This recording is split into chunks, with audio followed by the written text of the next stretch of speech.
be forced to do so. Thanks, Senator Walsh. Yes, pity. Okay, Deputy Barrett. Ambassador, I will say frankly, I'm one of the people who thinks you should be expelled from this country, and I believe that that's nothing to do with you personally. It's to do with the policies of your state. And I think, along with Desmond Tutu, that the time for treating you as a normal state is over, because you're not behaving as a normal state. And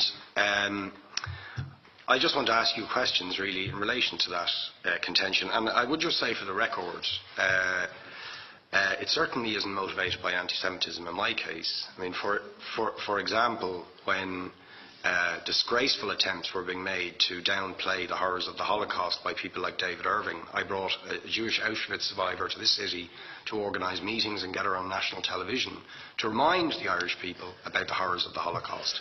And I would do so again if anybody tried to downplay the horrors of what were done to the Jewish people. But it is precisely because I'm opposed to racism that I oppose what your state is doing and what it stands for. So I just want to ask you a few questions in relation to that. And I should also say, by the way, I lived for a year on Moshav Neot Hakikar in the Dead Sea in 1987, 2 weeks before the first Intifada broke out. That leads me to my first question. You have tried to cover over what you have done, the killings of innocent people in Gaza on 3 separate occasions over recent years, the seizure of Palestinian land and so on, by attacking Hamas. Now, why don't you just admit that Hamas didn't exist when the first Intifada took place? They didn't set up an armed wing until the early 1990s. And that there was a reason that PLO were in Tunis at the time, exiled, effectively not present. But the ordinary Palestinians rose up because you denied them basic rights. I lived there. It was apartheid. It was racism. It was endemic. It was rotten. Absolutely, I was shocked within weeks of living there to see how you treated Palestinian people. And isn't it the fact that the law of return, which is the basic law of the Israeli state, is a racist apartheid law because it confers rights on Jews that it denies to Palestinians?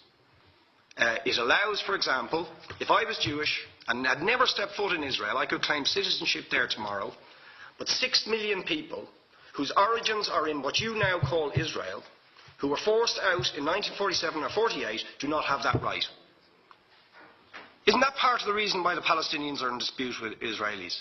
Because you deny them the right to return to their homes and to their land and to their villages, and that they have a legitimate claim, even under international law, to return, but you deny them that right. Why do you deny them that right? And why do you give that right to other people who have no connection whatsoever with the land, whether you call it Israel or whether you call it Palestine? Why do you continue to seize land, if you're serious about Oslo and the two-state solution? Why do you continue to seize land, which under that agreement is land designated to be Palestinian land?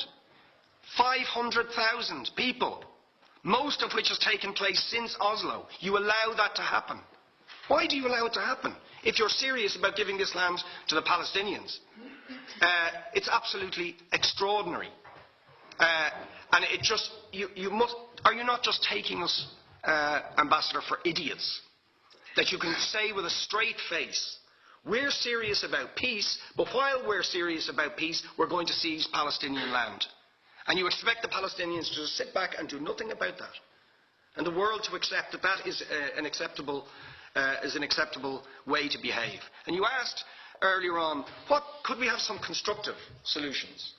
Now you know what the Palestinian people have been asking for. Far less even than some people would ask for. Because I believe the whole apartheid system should be dismantled. But what they've asked for is to lift the siege of Gaza. Just to lift the siege of Gaza. Let them have an airport. Let them have ports. Let them not be dictated to by a government for whom they do not vote as to what can go in and out of their territories, whether they will have power, whether they will have clean water, whether they will have medicine. What makes you think you're allowed to have nuclear weapons and the 4th biggest army in the world and visit destruction on the people of Gaza But they have no right to defend themselves. They have no territorial sovereignty over that land. Could you ask questions, please? How do you justify that? Yeah. All right. How do you justify those double standards? And very lastly, Ambassador. People like Bishop Tutu, Nelson Mandela, and I would certainly describe your state as an apartheid state, with different laws for people depending on their race or religion.